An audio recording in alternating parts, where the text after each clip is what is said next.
7, 6, 5, 4, 3, 2, 1. International superstar, Miss Marcia Adams.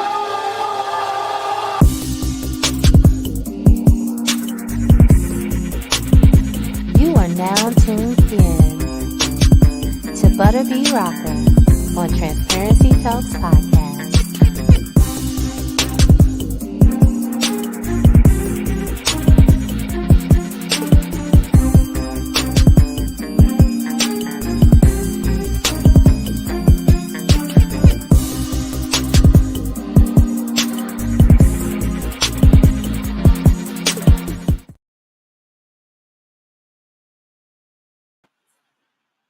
Hello, hello, hello, and welcome to another episode of Transparency Talks Podcast. I am your girl, buttabrocka. We have an amazing show for you today. We are talking to the cast of Finding the Perfect Guy. This is the part 3 of 4 in the series. So we've been talking to the cast all this month, every Tuesday at 7 o'clock. Listen, guys, I am super excited about my film. I'm going to just tell you now, the film sold out in 2 weeks. I just went today, had to turn into DCP and view the film for the first time. It was like surreal. I ain't gonna lie, I shed a tear. I'm super excited. And so we're gonna get this thing started. I am going to bring on this lovely, lovely cast. Hello, everybody. Hey, how y'all doing? Good. Good. All right. So I like to dive right on in, and can everybody introduce yourself and also say, just introduce yourself. We'll start with Ivette. With me? Oh, okay. Yes. Hello, my name is Ivette Alvarez. I'm Mexican, and I have been living here in Atlanta like 5 years ago. Okay. Marcia. Hi, I'm Marcia Adams, and I live in Atlanta as well. Okay. Cesar. Cesar Chanlatte. I'm Dominican American, and I'm playing the role of Ricardo. Okay. All right. So you kind of already just stepped into the next question. So I'm going to start with you. So you're playing the role of Ricardo. Sorry, you're playing the role of Ricardo. Can you tell everybody a little bit? Don't give it away, but a little bit about your character. Well, giving it away. Well, we do have a little bit of Latin sauce to us. Very passionate people. As to quote a good friend of mine, Sue Santos, that was her quote, but that's a story for another time. But we do believe in love at first sight. We believe in true love, kindred spirits, and all that. And I'm sure you'll see that throughout the film. Okay. Okay. And Ivette, you play who?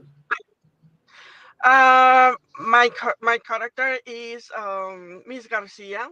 Okay. I'm a Mexican mom. I am Ricardo's mom, and I am kind of helicopter mom, Mexican in all ways and sense, but it's in the good sense. It's because I want the best for him. Okay. And Marcia, who is your character? Sorry. I am Mia. I am playing Angel's right-hand man. I'm her best friend. Am I supposed to go into detail about? Just a little bit. You don't give it all away. So Mia is she's a lot balled up into one. She's very sophisticated, very much so educated, but she also likes to have a good time. So she's that friend that's gonna like tell you how it is, but also try to bring the wild side out of you. So she's a lot of fun. She's exciting. You know, you don't know what you're gonna get. Very, very true. Very true. Yeah. Okay. So everybody, when you first got the scripts, what was your first impression of the script? We'll start with Ivette. I love it. I'm not going to lie, I love it. I wanted immediately to be part of the production. I found that every single character so funny, so hilarious, and I wanted more, more and more. And after that, the table readings, they were amazing. We have a lot of fun. So make me more to, to feel that that script was amazing. You are an amazing writer. Thank you. Thank you so much. Okay, Marcia, what was Uh, your first impression of the script? I love the script. I thought the comedy was on point. It was interesting to see the different phases that Angel goes through trying to find the perfect guy. So for me to look at the script, I found it really interesting to show the journey of a woman that is going through something, and the waves that come along with it, but bringing the comedic timing along with the script. So I thought it was beautiful when when I read it. I was like, oh, I can do this. I got a little bit of me in me, so I was ready. Okay. Okay. And Caesar, hopefully your sound and everything is good. What was your well, I guess it's not, so we're going to continue to go. Okay. All right. So you saw the script, and then we had a moment where we came for our table read in person. Tell me about that experience for you, um, Marcia. I was going to say Mia. Sorry. I love table reads because it gives you the option and the opportunity to finally see the words on the paper come alive, and it's even easier to connect within the script when you're able to kind of get a feel of people's voices, the dynamic of different characters. So once we did the table read, it was like, oh, this is going to be great. Like, the way that you pick the cast for each person, it just kind of worked out where like it all kind of meshed together and it meshed well. So it was nice to see it come alive. It was like, oh wow, this is really it's gonna be a banker. So. Okay. Ivette, when you saw the cast, do you think that we did a good job casting each person for their particular roles? Yes, I think everybody was exactly in the character that has to be. Uh, it was amazing when everybody at the table reading, because when we were making the Zoom, yes, everybody was making the Zoom and making, acting.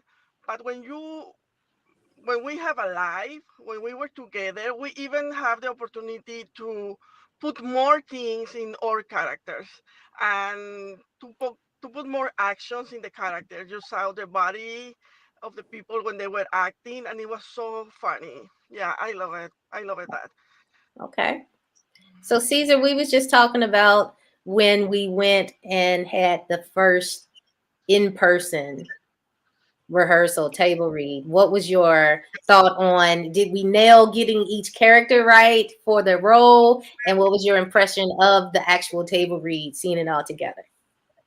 I was actually intrigued immediately because the characters that you did choose, you obviously went through extensive work to cast these fine, outstanding actors. But I love the table read because immediately from the gate, they were in character. And it actually, it inspired me more just to see the energy from the other actors coming into it, bring themselves into what they had to offer into the table to, to have that character grow throughout. And that was just, it just gave me the energy and the inspiration to really dig in myself. So. Okay. Marcia, how do you get prepared for a role? Well, first off, when I do get prepared for a role, my biggest thing is to really dive into the script. So once I dive into the script, I want to read the script about 3 or 4 times just to like really get my research of who Mia is. What is her role? What am I supposed to bring to the table? Seeing that I was a supporting role for the lead actor, I feel like every role is important, but it's extremely important because it's my job to help tell the main character's story. So I'll dive into that. I'll do some research on particular characteristics of that role, depending on what her job may be. I'll create a backstory. I'll create a whole life for this character, so that by the time that I hit set, I've already embodied who Mia is. I'm no longer Marcia. I've brought Mia to the table, and I just try to, devote my time and give all my energy to my character, because I feel like it's important for me to deliver what it is that the production needs. Mm-hmm. Definitely. Yeah. Ivette, how do you dive into getting ready for your role? I like to read the whole script as well, because I like to see how I can affect, or which is going to be my part affect with the other characters in the story. And then also I try to make some choices how I can become that character, and also how I can affect my opposites, and then when the table readings, and I can bring more ideas of how I can improve that my character. In this case, I remember it was very few lines, and at the end we made more lines, and it was completely fun to do. You gave me the opportunity to put my ideas as well. I really appreciated that. And well, this is the result of Miss Garcia. Okay. Yeah. And Cesar? Mama. Hello, son. Caesar is freezing up on us over there. Oh my So God. Still? what was your Lord, I forgot the question. You remember the question? Because I literally I just getting ready for the role. Sorry. How do you get prepared? I think we're all similar in that case. I grab my lines immediately, before I even read the script, because that's the most important thing to me. And following that, I will read that script over and over, because you're always finding out new things. You could read the same lines over and over again, but something new is going to pop in you each time that you read it, something different. So you can make stronger choices. You know what I mean? That way you live truthfully in that moment. So that's basically how I embody that. And all of us have a little bit of this in us anyways. So once you grab hold of that character, you're able to live freely and bring that character to life by doing all that work. The stuff people don't see is the amount of work that we all put into this script, whether it's just analyzing the script, reading it over and over again to see different ideas, where it may go, where it may lead. So it just explore every option. I mean, it's Anthony Hopkins reads a script 100 times. It's not just for memorization purposes. It's that every time you read it, something changes each time. And that whatever that is that opens up in you and releases, that's in that character life. Mm-hmm. Definitely. What I want to do is I want to play the trailer, and then we're going to talk about it, okay? Yes. Okay. Here we go. Angel had it all: the perfect life, a dedicated husband, 2 handsome sons, and a notable singing career, until it all came crashing down. Our divorce was finalized yesterday, and today he gets remarried. Why did you do this to us? With the help of her friends, Angel is picking up the pieces. Over to your neighborhood. Can you It's focus? raining. How we running around? Focus. Yo, I'm gonna have to call you back, bro. I see something nice. What are you doing? Making your profile. Don't make me no profile. I don't want to be on none of them dating apps. Me and today are crazy. Is something wrong? In your photo, you had on a yellow dress. You don't like my dress? No. That's it. Oh, God. Done with what? Done with men. Can you show me your motive? Excuse me, Winona Ryder. It's a different world of dating when you become single after 15 years of marriage. I have 3 cars. I have an Audi, BMW, Mercedes. I thought you were like drinking some wine, you know, turn up on some gossip. Yeah. So I have a date set up for you. My last date was a disaster. Alpha. Omega, Omega, Omega. Why are you whispering? That's cool, but this is an emergency. Come get me now. And you already trying to set me up with somebody else? Looks like the problem is not your modem, but must be from the wiring outside of your box. Do you know where your box is located? If not, I'll find it. I gave Uncle Bob's address. Oh, wait. Who the hell are you and why are you on my property? Sir, I'm here to pick up your niece. I don't want to do nothing to think about. No guys at all. Nobody. Frank, we need to talk. Excuse me. Who are you? I got a page. I can hold it. Why can't I find me a man like Denzel? An honest man, a fine man, a family man. Audi 5000? You have a good job, Betty Hips. Now, where is you planning on taking my niece? Golfing. We don't golf. We putt-putt. Nobody said it would be easy finding the perfect guy. I hope he remembers what he came in for. The Wi-Fi, not a wife.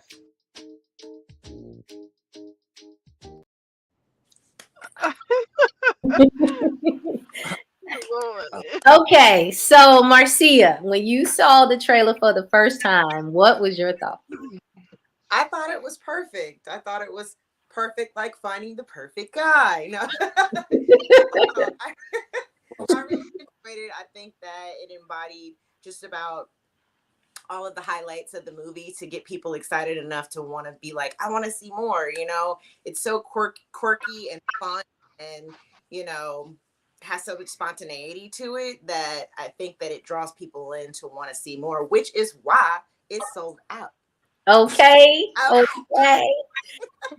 What do you think? What stood out to you the most? When you saw it, what was your gut buster laugh? My gut laugh? Yeah, on which part of the trailer? I would say that's hard. I mean, there were a few parts that were kind of funny. Absolutely. But I think us pulling up like in the Jeep to me, but I don't know. I think that that's a funny scene because if you pay attention to everyone's faces, it's given a little bit of different reaction. So it's like, well, what are they pulling up to? Yeah. So I found that to be pretty exciting and funny. Yeah, you gave a serious mean mug in that bag. I mean, serious. You would be someone that if I get into a fight, I'm taking you with me. Bring me with you. Mm-hmm. Absolutely. I think just your tone with it and they ain't gonna mess with me. Mia was sorry about that. Mia was down for whatever. She's the one that you bring to the fight. Yeah, absolutely. Okay. Ivette, what was your thought when you saw the premiere, the trailer? I love it, but I could not stop laughing when I saw your face and Cesar's face, that you were holding the laughing. You were in front of the cameras and you were holding, and I was like, oh my goodness, that was so funny. And also when Jesse he ran to the woods, that was so hilarious. That was so funny. Yeah, definitely. Okay, Cesar, what you got? Oh God. I think the probably the gut checks were, there's a few of them. When he comes out and says pop pot, that just killed me. And when Jesse's like, when he's like wants to go into the house, it turns into the house, and he's like, maybe another time when he has to use the bathroom, that part killed me. When he's like, I'm here to pick up daughter, and he's got a gun drawn on him, like, yeah, I don't know. So what I do love mainly about the teaser, the trailer, is that, like she said, it didn't give away too much. A lot of times they give away the most funny parts, and then it's like you basically already seen the movie. Why do I even need to see it? And like she said, you tease just enough where it got them on a cliffhanger and gripped them just enough to be like, oh, what? Where is this gonna go now? So yeah, I definitely love the way you pieced the trailer together for sure. Thank you. Okay, well, I'm going to stay on you for a second. So you found out we had a sold out premiere. What is your expectations and what do you think is going to happen at this premiere with the people? What do you think? I hope a lot of craziness. That's what I hope. I hope a lot of beautiful, glamorous people are like ourselves, but I hope we can all just kind of let all that go and really just enjoy ourselves, because on set, yeah, it's fun, but we're there to do a job. I feel like this is our time to celebrate something huge that you did. Your dream came true. We all came together. We're all inspired to make this come true. I just want us all to just honestly just let loose. Just let it all go and enjoy each other's company. Like, that's what I'm about, So bring on a tequila or the Henny or whatever we drink. It's going down. It's going down. All gonna get to know different levels. Yeah. Ivette, what do you think people are going to say when they get to the premiere? I think it's going to be super fun. I think people is going to have a really good time watching the movie. And also, like Cesar says, everybody, all the cast is going to be there. So finally see everything done in the big screen. I think it's going to be amazing. It's going to be really, really amazing day. Yeah. Marcia, when you look back and you see that the entire theater is completely full and they are there to see us, what is going to be your reaction? That's the way it was supposed to be. Hey. That's the way it was supposed to be. It's a celebration. This is a huge moment for all of us, but it's a huge moment for you. And it's a celebration. It's a blessing. And to look back and see all the seats sold out, I will think and feel nothing but gratitude, because it only is going to bring more blessings to come. So, yeah. Who got their outfits? You said what? Who got their outfits? I ain't got one yet, but I'm be cool. I'm be cute. I have to make a trip to the Burlington Coat Factory. Okay. Marcia, what advice can you give to a new actor that's trying to get out there? Advice I can give to a new actor that's trying to get out there is: 1, don't give up. 2, don't critique yourself too hard. We all have to start somewhere. 3, consistency. And 4, you have to start somewhere. So work. Because it's all exercise. I agree. I agree. Okay. Cesar, do you like in-person auditions or do you like the Zooms and stuff? Because when we did the auditions, we ended up doing them via y'all sending in videos. Which one do you prefer? I mean, as far as convenience, it's certainly taping, because we all know how the traffic is in Georgia. I'm stressed out by the time I even get there. And unless I can use it at my work, it's, I don't want to be like that. So the convenience of staying home and being able to tape and being comfortable in your surroundings, I do like it in that sense, but I do get more of a rush off an in-person audition. I'm not gonna lie. You only get that one chance. So you have to pull the trigger immediately when you go in there. You don't get 2, 3, 4 takes like you would taping at home. Mm-hmm. I mean, very true. So yeah. Ivette, how many? Okay, so y'all all know that when you audition, you're going to hear more no's than you hear yes, right? And then even when you are on set, everybody knows that one situation can lead to something else. It can lead to you getting on, because everybody there, from the hair and makeup to the sound, all of these people are working on additional projects, right? So how important is it, 1, to not let the nose get to you, and then 2, to make sure that when you are there that you are on at all times? Oh, okay. Can you repeat the question? Sorry. How important is it to make sure that you are on top of your game the whole time you are there? the whole time in my day The whole time you were there, yes. to go to the audition. Okay, so what I'm gonna do is I'm gonna ask Marcia first. Yes, And because then- I didn't hear the question. okay, Marcia, how important is it, one, to not let the nose get to you, and then two, to make sure that when you are on set that you stay right, because you never know where the next thing can come from. As far as the no's go, you have to get comfortable with hearing no, and you have to be comfortable and understand that you are an artist and your choice. You have to be confident within your choice, and you have to realize that every part is not for you. And you're going to hear more no's than yeses, but if you're comfortable and you feel confident in what choices you chose, you need to walk away from the room and be okay with that. If you want to be in your feelings about how it went, I always say give it a day, cry, whatever, be mad, talk to yourself about it, and then let it go, because it'll just eat you up. You got to be strong. You got to have a strong mind, to be in this industry.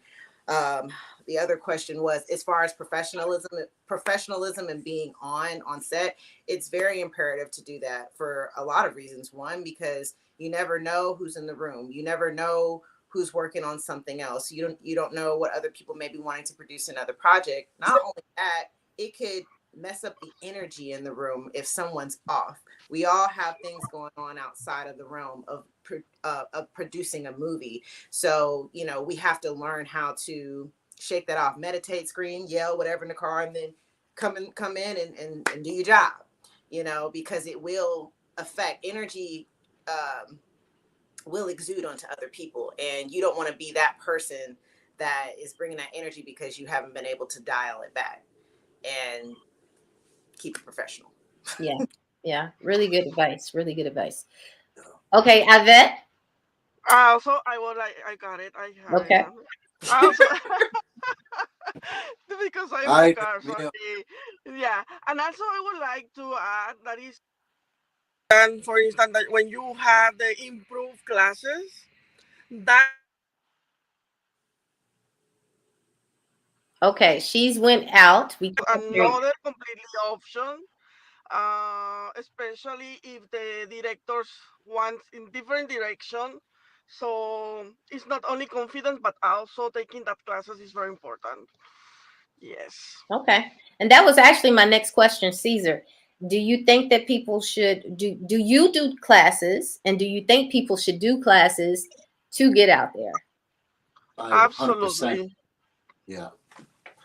Me and my mom both.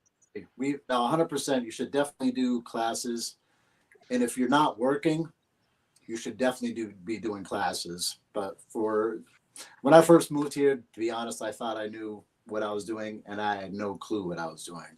And as soon as you get exercising, the brain, it's just like muscle, just like she said, it's a muscle. And you got to continuously do that throughout. So training is of the utmost importance, to just continue training, taking classes, perfecting your craft.